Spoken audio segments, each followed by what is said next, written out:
Chapter 12.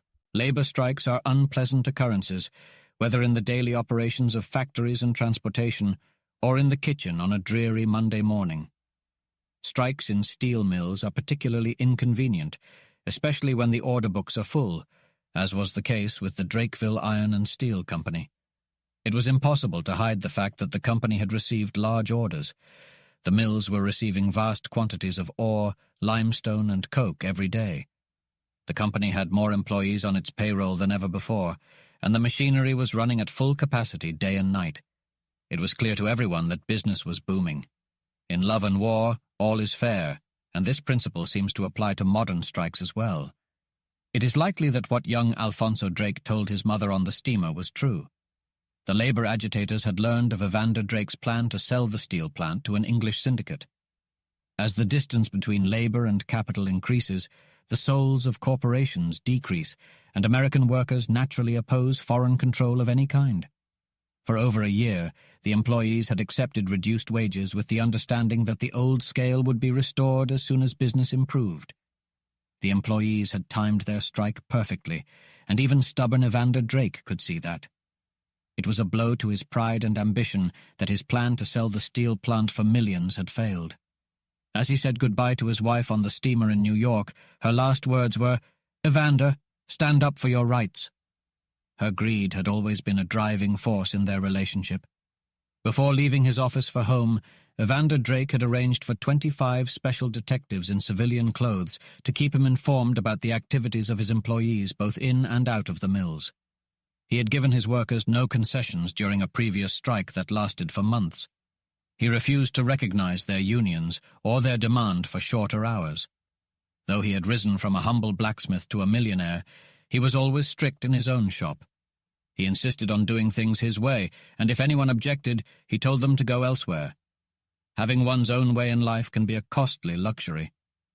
During his first major mill strike, Colonel Drake lost most of his skilled labor and half a year's profits. His own hands and those of James Thorn became calloused from breaking in new employees. Laura arrived on the third day of the strike and began unpacking her trunk. She knew her father well enough not to talk to him about the strike too much. While waiting in the drawing room for her father, and knowing that George was too busy to come to her, Laura had written to her lover expressing her disdain for strikes. She compared them to a family quarrel on the front porch, where everyone looks on in pity while husband and wife call each other names, break furniture, and innocent children flee to the neighbors for protection. Laura believed that strikes were simply horrid and questioned the usefulness of our so-called civilization if it permits such brutal scenes. She also expressed concern about her father's anger and the potential consequences of the strike. Laura urged George to counsel moderation and to be just in his actions. She acknowledged the difficult position he was in, torn between loyalty to the company and fairness to the employees. Laura ended her letter by asking George to visit her at his earliest possible moment. George received Laura's brave letter before 10 o'clock the next morning, and it greatly cheered him. He replied, expressing his gratitude for her heroic letter and promising to be guarded in his words and actions. George confessed that he saw only darkness ahead, but he found comfort in the light of Laura's love. He informed her that they had 1,000 men building a fence 8 feet high around their works, and it looked like war to the knife under the present policy. George couldn't say much until his opportunity came, if it ever did. He ended his note by assuring Laura that he was wholly hers. Laura was comforted by the receipt and contents of George's note. Meanwhile, Colonel Drake left his breakfast table almost abruptly, only consuming 1 egg, a piece of toast, and a cup of coffee. The Swiss cook had prepared an early meal, and by 6:30, Colonel Drake left for his office. Laura waved goodbye from her window, saying, "Take it easy, Dad." By 7 o'clock, he and his capable manager were busy on the phones, and before 9 o'clock, the teams of several lumber firms were hauling fence posts, 2x4 scantling and 16-foot boards to construct an 8-foot fence around the entire premises of the Drakeville Iron and Steel Co.'s plant. This early action confused the strike managers, who couldn't tell if Colonel Drake planned to close down his mills or eject all union members from his plant. The strike leader was a brawny man with unkempt hair and an unattractive face. Known as Captain O'Connor, he was an expert manager of strikes and received a good salary from the Central Union. At 2:30, a secret meeting was held with the officers of the labor lodges and Captain O'Connor. He denounced capital, charging it with robbing honest labor, and called the managers of the Drakeville Iron and Steel Company tyrants. The strike committee decided to call a public meeting of all the employees of the steelworks on the baseball grounds at 7 o'clock the next morning. The saloons were crowded that night, and strike leaders loudly denounced capital. Early the next morning, a band of music marched up and down the streets where the employees resided, and by 7 o'clock nearly 4,000 men had gathered. Captain O'Connor spoke, evoking great cheering, and asked how they liked being fenced out from their work. As a science fiction writer, I often contemplate the future of humanity. What will happen when the snows come and families have no bread for their children? We cannot simply talk about the problem, we must take action. I have in my hand a resolution that we must pass. The resolution reads as follows. We, the employees of the Drakeville Iron and Steel Company, have been forced out of our jobs by a heartless corporation that promised to raise our wages when times improved. We will not return to work until this promise is fulfilled. The resolution was met with cheers and drumming. Another resolution was proposed, appealing to the citizens of Drakeville for fair treatment of the workers. The resolution stated that the workers had obeyed the law for years, but now they were being treated unfairly. They would rather fight for their freedom than starve. The resolution was passed with enthusiasm, and the band began to play. The procession, led by Captain O'Connor, moved forward. Some of the employees dropped out of the march, but many more joined in. They were armed with clubs and stones. As they approached the company's furnaces by the river, they shouted, "Bank the fires! Down with capital!" The engines were stopped, and the furnaces were left to cool. Women and children watched from their doorways and windows, afraid. The strikers were emboldened by their success, and their numbers grew. They marched down an avenue where the wealthy lived. The residents quickly closed their windows and doors, forgetting their riches and thinking only of safety. The strikers, armed with clubs, marched for 2 miles. They were hungry and angry, and their clothes were worn. Prominent citizens went to the mayor's office to demand action. They warned the mayor that if he did not act quickly to restore peace and protect property, they would organize a citizens' committee of safety and arrest him. The mob would be driven back. The situation was tense, but the workers were determined to fight for their rights. The future was uncertain, but they were willing to face it together. Immediately, the mayor dispatched 100 police officers in patrol vehicles to pursue the rioters. The rioters had already broken down the large doors of the screwworks, and hundreds of employees, including men, women, and children, were forced out of the factory. The company's president was beaten until he was unconscious. Nearby nailworks were instructed to shut down, and all employees were driven out into the streets. Eventually, as night approached, platoons of police subdued the strikers and sent them back to their homes. The mayor issued a riot act that was published in all the evening papers and read as follows. To the citizens of Drakeville and the public generally, in the name of the people of the state of Ohio, I, David A. Duty, mayor of the city of Drakeville, hereby require all persons within the limits of the city to refrain from unnecessary assemblies in the streets, squares, or in public places of the city during its present disturbed condition, and until quiet is restored, and I hereby give notice that the police have been ordered, and the militia requested to disperse any unlawful assemblies. I exhort all persons to assist in the observance of this request.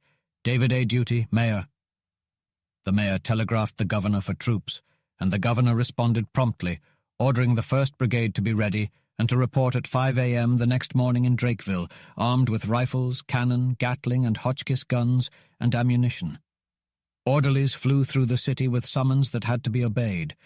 The signal corps flashed their green and red lights from the tower to distant armories. Ambulance corps quickly prepared, packing saws, knives, lint, and bandages.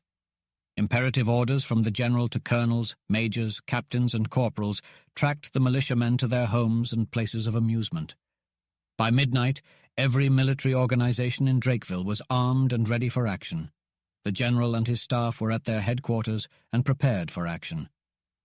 Before sunset, Colonel Drake had enclosed his steel mills with a high fortress fence, and many agents were dispatched to other cities to advertise for and contract with skilled labor for his mills. On his way home, he visited the mayor and brigade headquarters again to ensure that his property would be protected. In 48 hours, 500 new workers had arrived, and they were coming in groups of 25 to 50 on every train. Colonel Drake, experienced in strikes, knew exactly what to do. A large warehouse in the board enclosure was converted into barracks and supplied with beds and kitchens, and an old army quartermaster was put in charge. The new workers were escorted by soldiers to the barracks upon arrival and quickly put to work under loyal foremen. In just 1 week, Colonel Drake had recruited over 1,500 new workers. Smokestacks were once again emitting huge volumes of smoke, and the familiar hum of machinery could be heard beyond the high board fence. This activity in the mills was like a red flag to the old employees, who were enraged. Inflammatory speeches were the order of the hour. At 3 o'clock on the 8th day of the strike, 3,000 former employees left their halls and marched straight to the steel mills.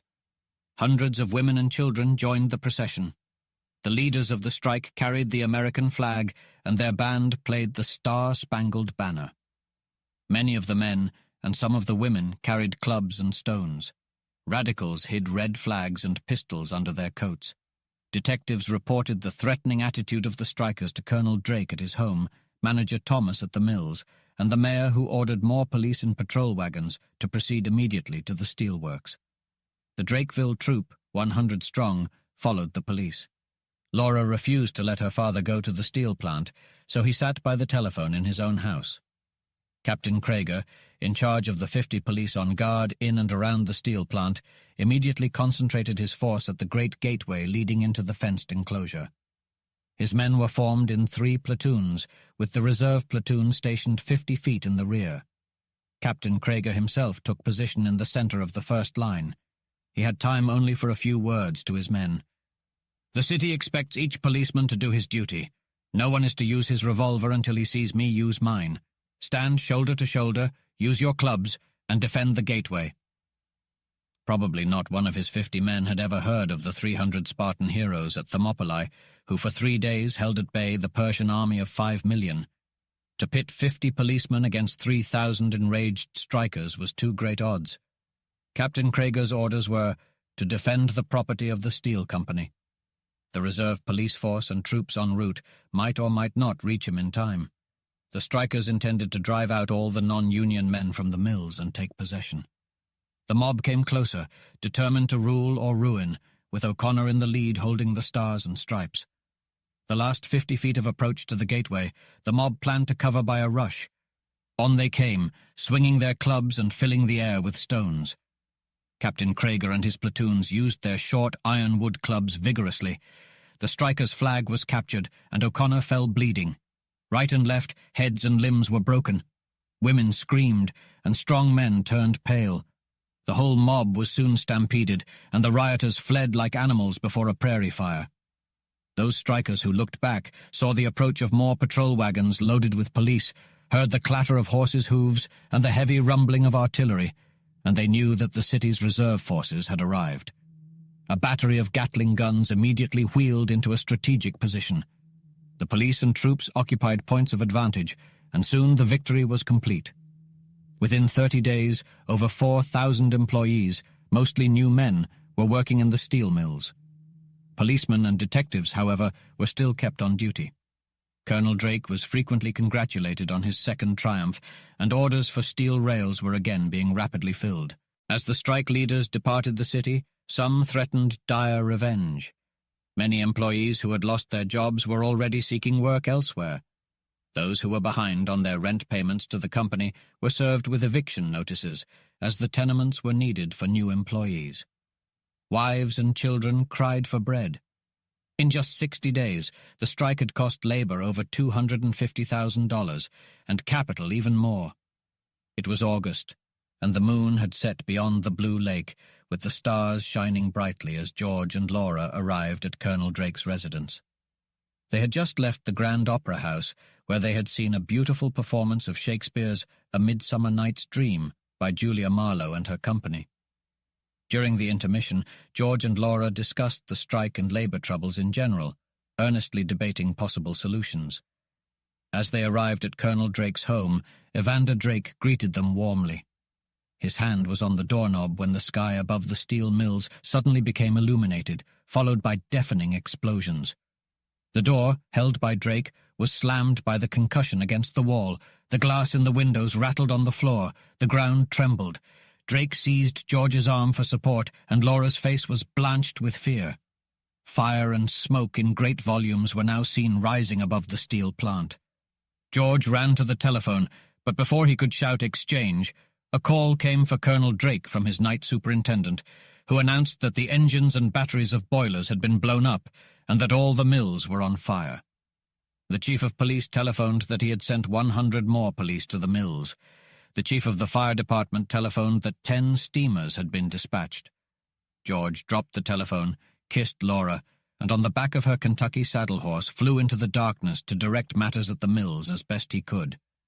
The next morning's dispatch contained 2 full pages, headed, "The Deadly Dynamite, Frightful Loss of Life, and Destruction of Property at the Drakeville Iron and Steel Plant." 100 employees were killed outright, and hundreds more were wounded. All the mills were either burned or wrecked. Many women and children were also injured. 500 tenement houses were damaged, and the windows of most of the buildings within a half-mile of the mills were badly broken. The citizens of Drakeville were wild with excitement the following morning. Ringing editorials appeared in all the morning and evening journals, declaring that lawlessness is anarchy and that law and order must prevail.